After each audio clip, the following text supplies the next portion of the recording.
예, 12월 2일 월요일 줌 모임 시작하겠습니다. 음, 로마서 돌아보기를 하고 있는데 오늘 제목은 하나님의 대책, 우리에게 아들을 주셨다는 제목을 가지고 교통하겠습니다. 로마서 1장 16절, 17절입니다. 내가 복음을 부끄러워하지 아니하노니 이 복음은 모든 믿는 자에게 구원을 주시는 하나님의 능력이 됨이라. 먼저는 유대인에게요. 그리고 헬라인에게로다. 복음에는 하나님의 의가 나타나서 믿음에 이르게 하나니 기록된 바 오직 의인은 믿음으로 말미암아 살리라 함과 같으니라. 음, 사람들이 인생을 잘 살아보려고 많은 애를 씁니다. 그리고 또 이제 믿는 사람들은 하나님을 영화롭게 하기 위해서 많은 방법 또 길을 찾고 있지만은 그런 인간의 노력이 모두 허사가 되고 오히려 하나님의 진노를 쌓는 결과가 되어서 인간은 절망적 상태에 이르고 말았다고 바울은 얘기하고 있습니다.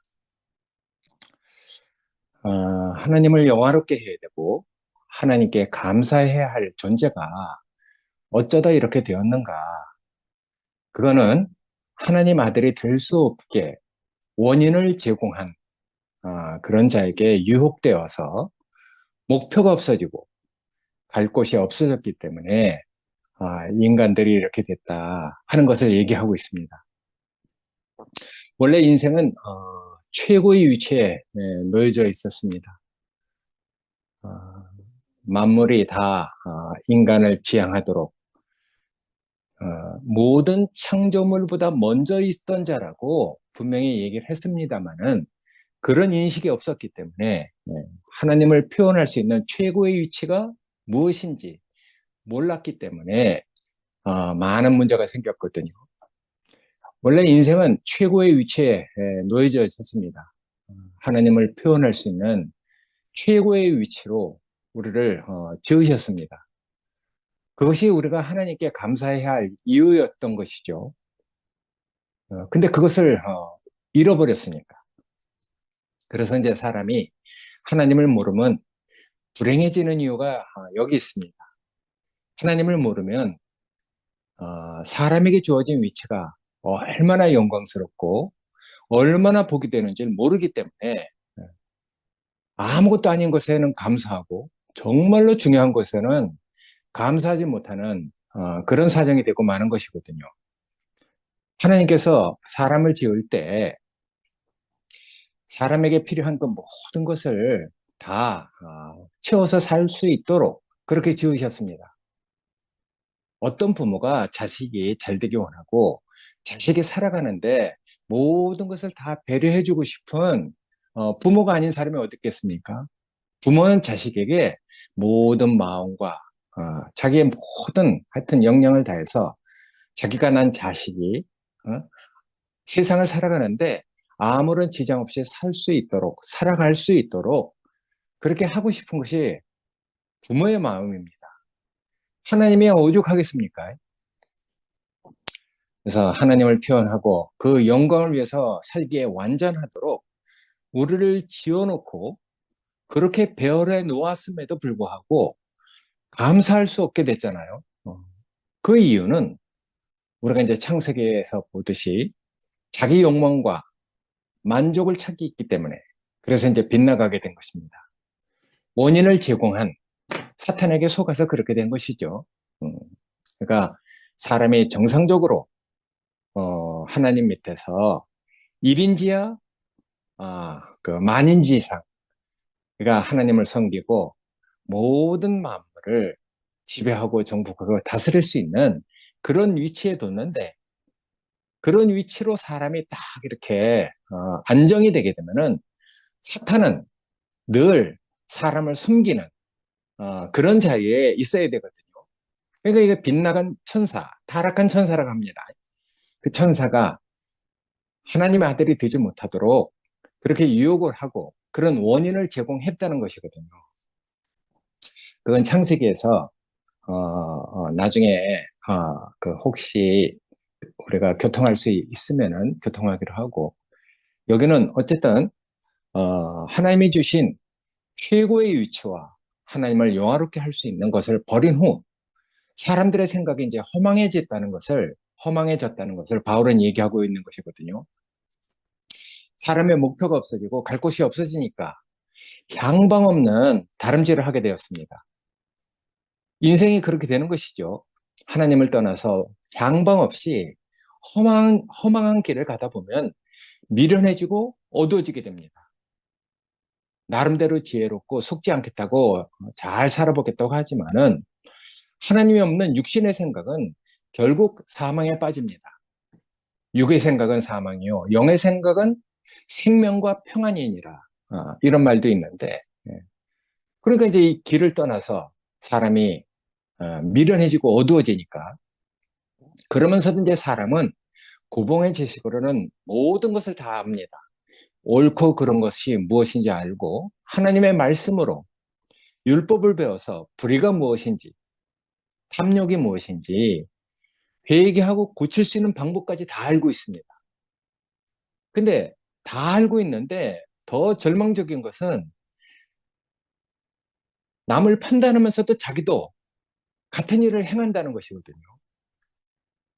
그래서 사람들은 이런 인간의 문제를 자각하고 그런 문제를 해결하기 위해서 여러 가지 대책을 구하기도 하고 실천해 보기도 하고 그러합니다.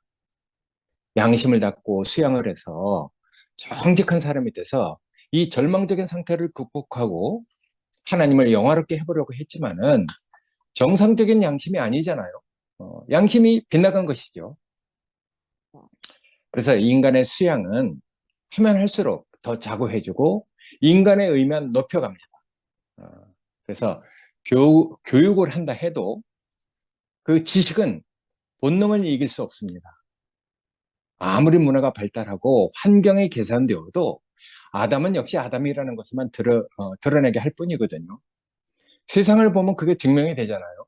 음, 그러니까 하나님을 신앙하고 기도하고 찬송하고 경배하지만은 어, 뭐 세상 사람이 속된 말로 얘기하듯이 연불에는 제밥이 관심이 없고 제밥에만 관심이 있는 마음을 두는 그런 상태가 되고 맙니다. 그러니까 이제 사람이 자기 자신을 생각해도 남을 봐도 이게 안 된다는 패배주의에 이렇게 빠지게 됐습니다. 사람은 안 되니 어쩔 수 없다. 아유, 참. 음. 그래서 이런 미진한 믿음의 그 위로와 보상을 사후에 영원히 사는 그런 소망으로 미뤄두고 이 패배주의적인 그런 그 마음으로 살아가고 있거든요. 그러니까 이 현실 안에서 하나님이 얼마나 이 사람을 귀하게 여기는지, 사람이 하나님의 영광의 찬송이 되는 이 길을 잃어버렸기 때문에 그 패배주의로 미진한 어떤 하나님의 위로와 보상을 사후로 넘기고 그런 것들을 좋은 믿음을 가진 사람으로 그렇게 이제 살고 있는 것이거든요. 그래서 이제 바울은 그렇게 얘기합니다. 그렇기 때문에 하나님께서 한 대책을 세우신 것이다. 그것은 하나님의 대책은 아들을 우리에게 주신 것이다. 그렇게 얘기를 합니다. 그래서 이제 구약의 율법적인 대책의 완성으로서 율법을 폐지하는 게 아니죠. 율법을 완성시킨 그런 인격으로서 아들을 우리에게 주셨다. 이렇게 얘기를 하고 있습니다. 왜 성경은 아들을 믿으라 합니까? 아들을 믿지 않아서 생긴 문제이니까 아들을 믿으라고 하는 것이거든요. 그러니까 아들을 아는 것. 그러니까 영생은 하나님과 그 아들 예수 그리스도를 아는 것이라고 하지 않았습니까? 그러니까 어떻게 아느냐가 정말 중요한 것이죠. 그래서 바울은 로마서 1장 2절에 그렇게 얘기합니다. 이 복음은 자기가 예수 그리스도의 어떤 그 사건을 다메섹 도상에서 경험한 그 충격적인 사건을 통해서 복음을 알게 됐잖아요. 그래서 이 복음은 하나님의 선지자들을 통해서 그 아들에 관하여 성경에 미리 약속하신 것이다. 바울은 구약에 아주 능통한 사람입니다. 어, 히브리인이고 베냐민 지파이고 베냐민 지파에다가 가브리엘 그 정말 좋은 신학교를 나온 셈이죠. 그러니까 뭐 구약에 대해서는 그가 그 인용하는 성경을 보면은 구약에 대해서 아주 해박한 그런 지식을 가진 사람으로 우리가 인식하고 있잖아요.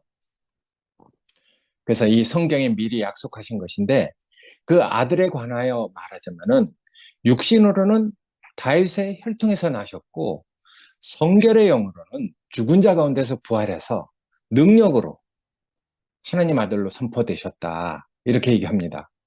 그런 분이 바로 우리 주 예수 그리스도이시다. 이렇게 얘기를 하고 있습니다. 그래서 그분이 어떻게 부활했는지, 어떻게 능력으로 우리를 이렇게 살려냈는지, 그런 거에 대해서는 또 다음에 얘기하기로 하고, 어쨌든 지금 인간이 세워놓은 그 모든 대책, 이걸 떠나서 하나님께서 사람에게 주신 그 대책, 이것이 얼마나 복음이 되고 탁월한 대책인지 그것을 얘기하고 있습니다. 인간이 세워놓은 그 모든 대책은 인간의 의의를 세우기 위한 것이잖아요. 근데 그런 것들은 끝내 하나님의 진노를 일으킵니다. 하나님의 진노가 불의로 진리를 막는 모든 사람에게, 모든 경건치 않은 사람에게 나타났다고 했잖아요. 그래서 그 불의에 대해서 하늘로부터 하나님의 진노가 쫓아 내려왔다고 이렇게까지 얘기를 하고 있습니다. 그래서 이제 하나님의 의를 얘기한 것이거든요. 그래서 이제 이 하나님의 의라는 것도 사실은 정말 깊고 우리에게 복음이 되는 내용인데 그것도 다음에 얘기하기로 하고 하여튼 그래서 하나님의 의가 이 아들 예수 그리스도라 하는 것을 얘기하고 있습니다. 이 의는 믿는 이들의 그 믿음에서 믿음에서 믿음으로 이르게 한다. 그래서 하나님의 의는 결국 하나님과 불화가 되었던 우리를 화목하게 만드는 것이다. 이렇게 얘기해 주고 있거든요. 그래서 그 믿는 이들에게 생명을 주고 살아가게 하고 살려내고 믿음으로 그래서 믿음으로 말미암아 살아가게 한다는 이야기를 하고 있습니다. 이런 얘기를 하면서 바울은 인간의 의와 하나님의 의를 얘기하고 있습니다. 인간의 의는 하나님이 원하시는 것이 아니잖아요. 자기 의이기 때문에 자기 잘난 것이 되고 맙니다. 자기 영광일 뿐이지 하나님의 영광이 되지 않아요. 오히려 그래서 인간의 의의를 세우면은 하나님께 매를 보는 것이죠. 하나님의 영광을 하나님의 영광을 드러낼 존재가 자기 의의를 드러내고 자기가 영광을 받고 있으니까 그건 매를 보는 것이거든요. 그러니까 하나님과 화목이 되는 게 아니고 오히려 하나님께 진노를 일으키게 되는 것이거든요. 근데 예수 그리스도는 하나님을 영원하게 하는 존재가 되었잖아요. 그래서 하나님과 사람 사이에 화목이 이루어진 것입니다. 그래서 그에게는 하나님께 대해서 예만 있느니라 아니오가 없는 것이죠.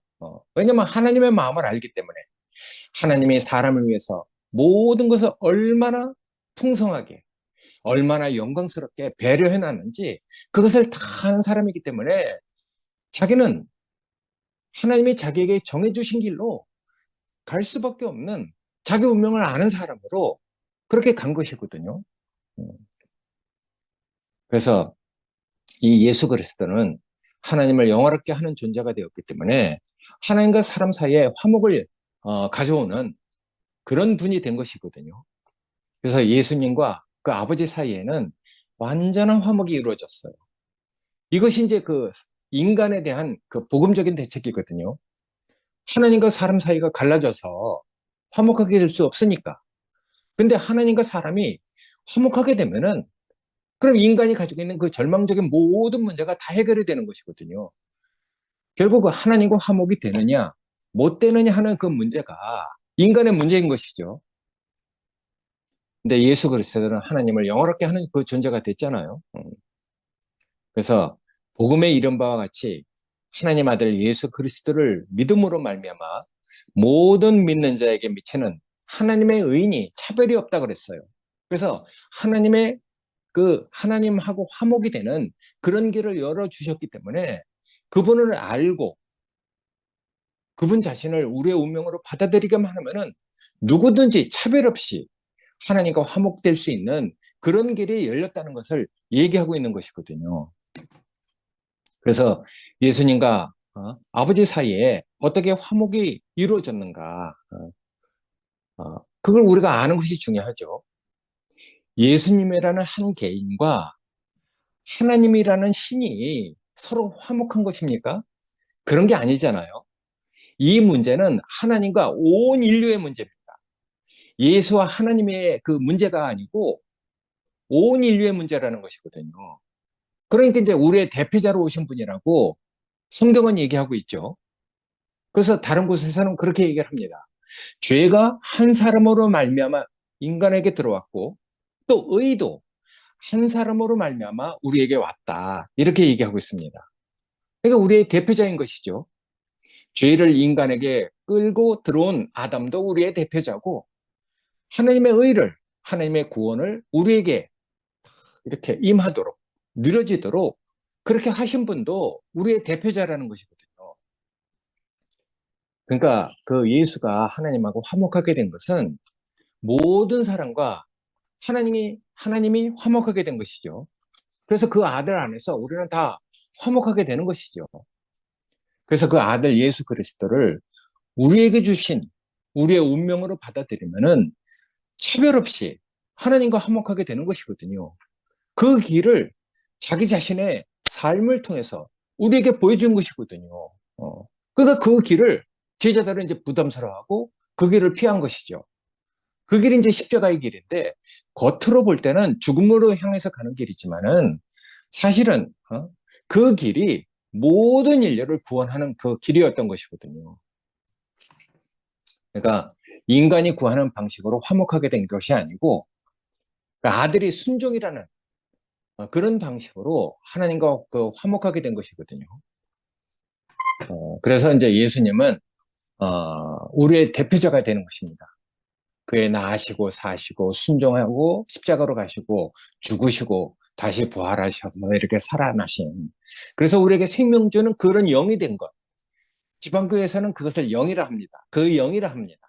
그래서 예수의 그 전 과정, 이런 것들을 아주 우리가 이해하기 쉽게 고봉의 그 진리로 이렇게 딱 짜서 이렇게 이제 해놓은 곳이 있는데, 정말 뭐 시간이 있으면 그런 것들도 우리가 참고를 해서 이렇게 인식을 하면 참 좋죠.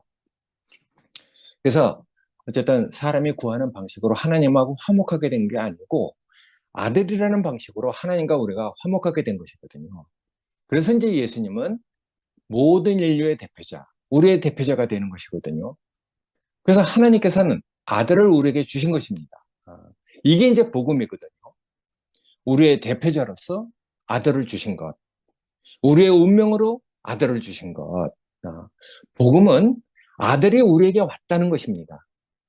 말씀이 육체가 되어 우리 가운데 거하심에 우리가 보니 독생자의 영광이고 은혜와 진리가 충만하더라 하는 그 아들을 우리에게 주신 것이거든요.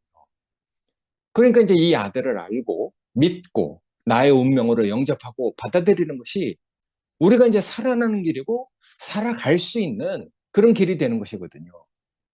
이것이 이제 하나님께 영광을 돌리는 길이고 하나님께 감사하는 길입니다. 말에 있는 게 아니고 정말 그분의 그 죽음으로 인해서 그분의 그 죽음 안에 나의 운명이 이렇게 발견돼서 내가 죽으려고 애쓰는 사람이 아니라 이미 죽은 사람이구나. 그래서 그의 죽음 안에 내 자신의 그 죽음이 발견되고 아담이었던 하나님의 목표를 빗나간 내 자신의 어떠함이 죽은 사람으로 발견되고 죽은 사람으로 발견되기만 하면은 그가 그 부활할 때 우리도 같이 살아나는 것이거든요. 그러니까 죽음과 부활은 사실은 발견되는 것이죠.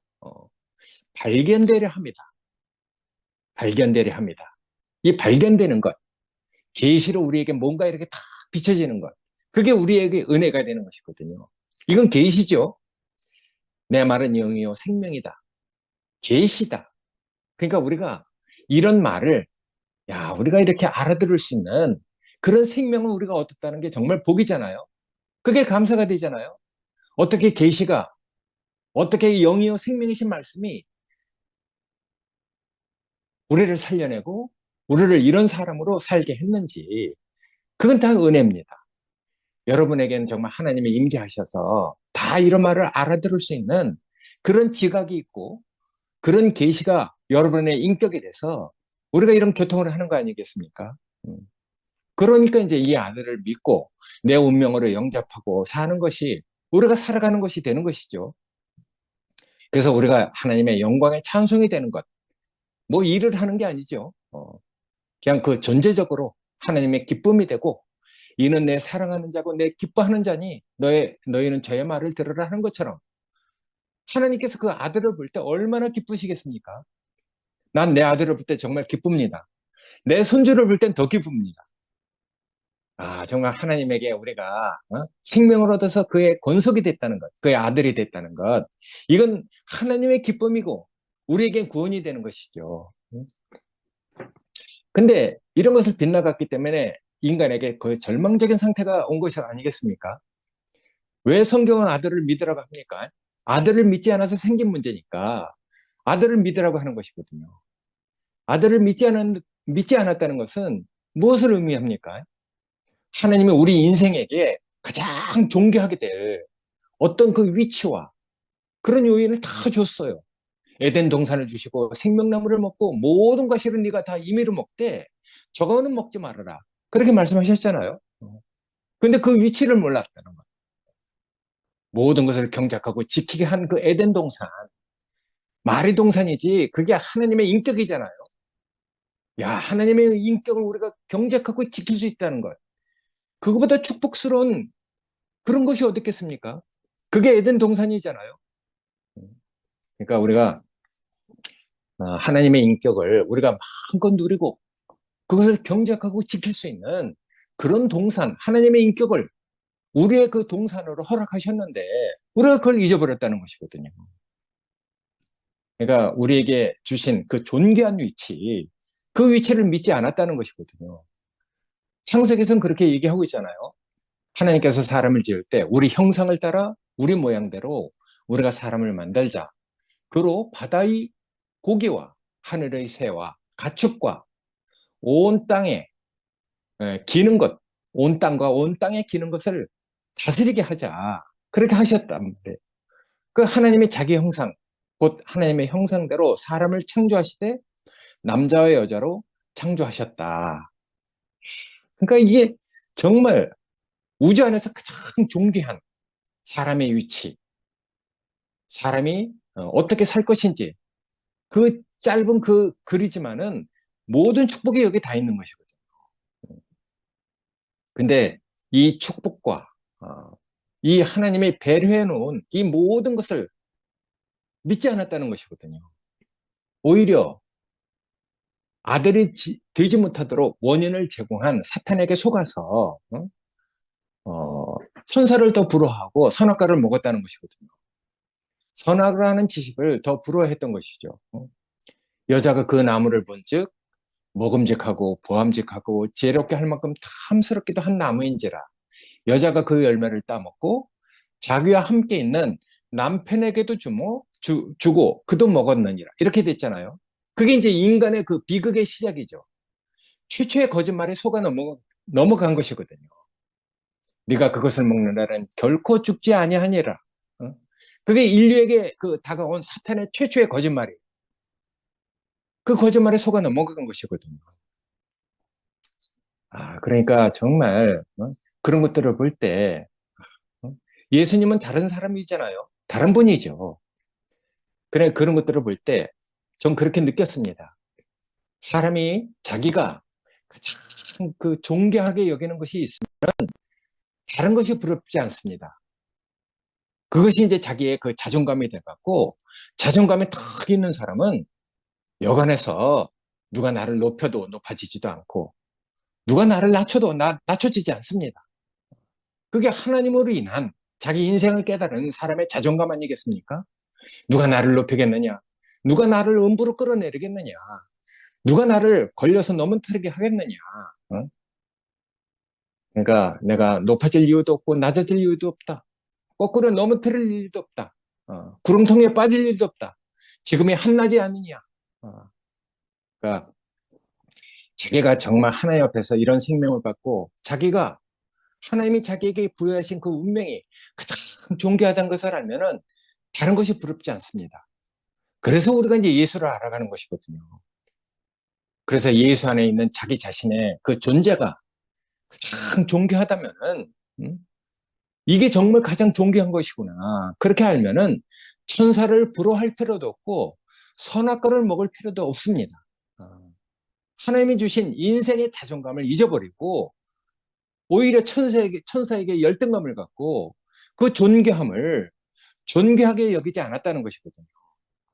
그러니까 예수를 믿느냐, 안 믿느냐 하는 문제는 바로 이런 문제입니다. 종교적으로 예수를 믿는가, 부처를 믿는가 하는 그런 문제가 아니거든요. 하나님의 존귀하게 만들어 놓고 귀하게 쓰시려고 하는 것을 내가 존귀하게 여기느냐, 아니냐 하는 문제입니다. 이것을 존귀하게 여기지 않았기 때문에 사람은 사람의 유체를 천사에게 뺏기고 말아버리는 것이거든요. 자, 천사에게 그 자리를 뺏겨버리면 사람은 무엇이 됩니까? 우리를 지어주신 창조주보다 피조물을, 천사를 더 흠모하는 자리로 우리가 전락해버리고 마는 것이거든요.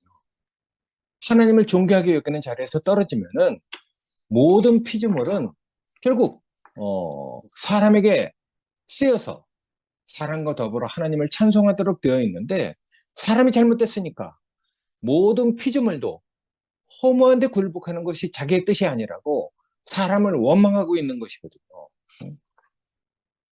모든 피조물이 탄식하고 하나님의 아들이 나타나기를 고대하고 있다.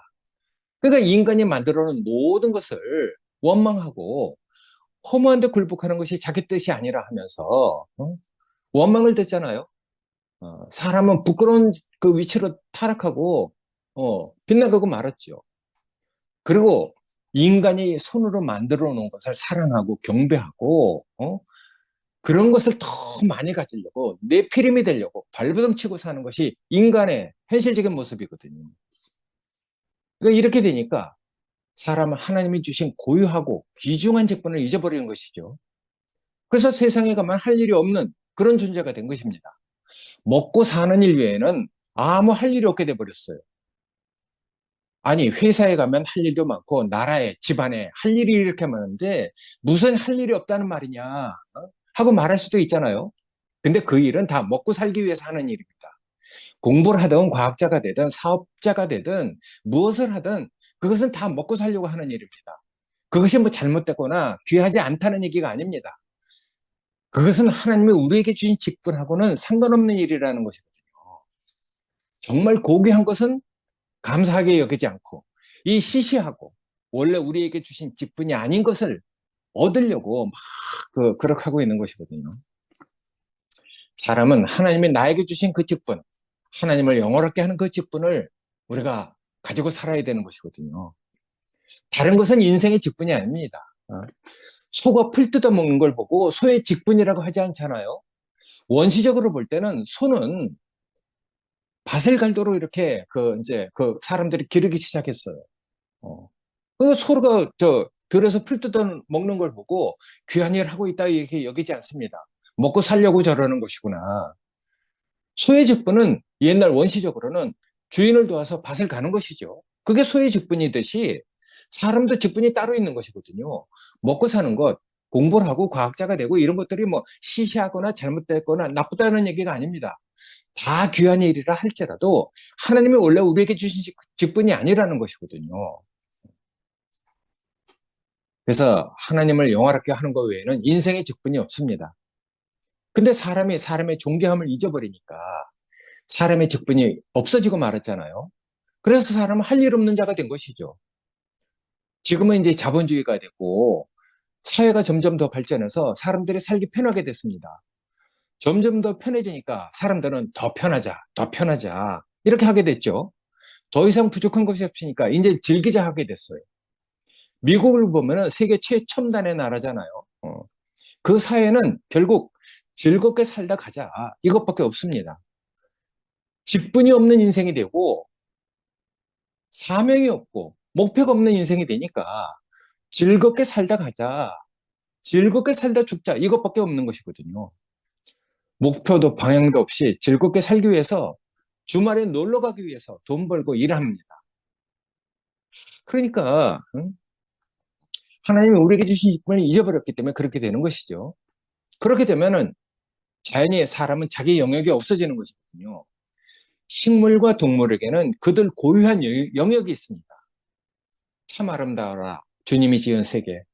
그들은 선악과가 없기 때문에 지은 그대로 지금도 하나님을 찬송하고 있어요. 근데 사람만 선악과를 먹고 빗나갔기 때문에 사람의 고유한, 인간의 고유한 영역을 잊어버리게 됐거든요. 고유한 영역이 없어지고 만 것이죠. 지식은 있으나 생명이 없어요.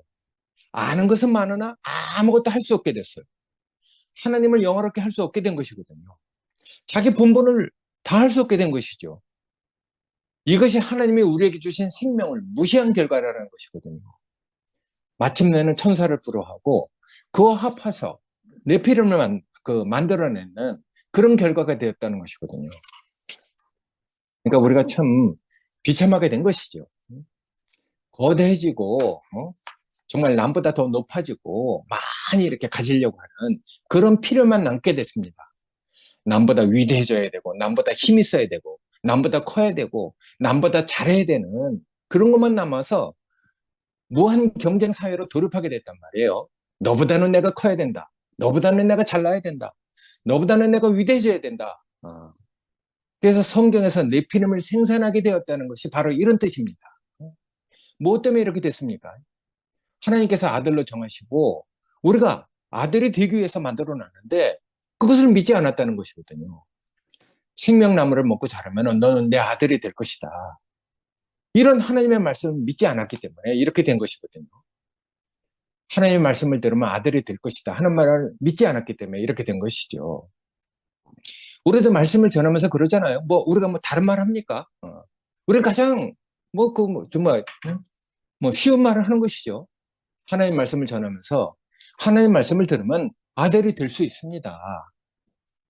어떤 사람은 믿고 어떤 사람은 믿지 않습니다. 그 말씀을 믿는 사람은 하나님의 아들이 되는 거고 믿지 않는 사람은 아담의 길로 가는 것이거든요. 그러니까 세상에는 두 말밖에 없어요. 하나님 말씀과 아들이 되게 하지 못하는 선악과의 말, 두 가지 말씀밖에 없거든요. 그러니까 세상에는 두 가지 말을 따르는 두 종류의 사람밖에 없습니다. 아담이냐 하나님 아들이냐 그 두 부류의 사람밖에 없는 것이거든요. 그래서 그 말씀을 믿는 사람은 아들이 되는 것이고 믿지 않는 사람은 아담의 길로 가는 것이거든요. 그래서 베드로한테 그렇게 얘기하잖아요. 천국 열쇠를 너에게 준다. 네가 하늘에서도 풀면은 하늘에서도 풀릴 것이고 땅에서 매면은 하늘에서도 매일 것이다. 이렇게 얘기했어요. 무엇이든지 땅에서 풀면은 하늘에서도 풀릴 것이다. 야, 이게 얼마나 정말 놀라운 말입니까? 사실은 우리가 베드로와 같은 권세를 우리가 다 가진 사람이거든요. 베드로가 특별한 사람입니까? 하나님 아들을 믿고 따라가다가 배반하고 다시 돌아와서 정말 자기가 정말 그 사랑했던 그 주님을 배반하고 도망갔는데 네가 나를 사랑하느냐 하는 말을 듣고 회개한 사람이잖아요. 그러니까 우리가 어쩌면 보면 베드로도 우리의 대표자죠. 그러니까 우리도 베드로가 가진 그런 놀라운 권위를 우리도 갖게 됐다는 것이거든요. 그러니까 예수를 믿느냐 안 믿느냐 하는 문제는 바로 이런 문제입니다. 예수라는 한 사람을 내 인생의 표준으로, 내 인생의 목표로, 내 인생의 영광과 자랑으로 믿느냐 안 믿느냐 하는 그런 문제입니다. 그러니까 우리에게 정말 아들을 주셔서 하나님 아들의 위치와 인생의 영역이 되는 그 그리스도 안으로 우리를 구원해 주셨잖아요. 그러니까 이제 그것이 우리의 구원이 된 것이죠. 야, 형제들을 보면 그 안에서 얼마나 정말 하나님의 영광이 되는지 형제들이 지금 정말 우리에겐 보물과 같은 그런 사람들이죠. 나 혼자 어떻게 하나님을 다 나타낼 수 있겠습니까? 형제들과 합력해서 선을 이루고 정말 그리스도의 몸이 돼서 내가 나타낼 수 없는 그런 것들을 형제들이 하나님 그 영광을 살려내니까 형제들이 얼마나 귀한 사람들인지 나는 하나를 이렇게 내놓지만은 형제들은 아홉을 채워줘서 열이라는 것을 우리가 다 이렇게 가지고 하나님을 찬송할 수 있는 그런 사람들로 우리가 이렇게 교통을 하는 거 아니겠습니까? 하여튼 하나님의 아들의 그 위치와 인생의 영역이 되는 그리스도를 우리에게 주셔서 우리를 그리스도로 구원해 주신 하나님의 그 경륜이 여전히 우리에게 이렇게 흐르고 있다는 것이 오늘날 우리의 그 교통의 내용이 됐습니다. 감사합니다.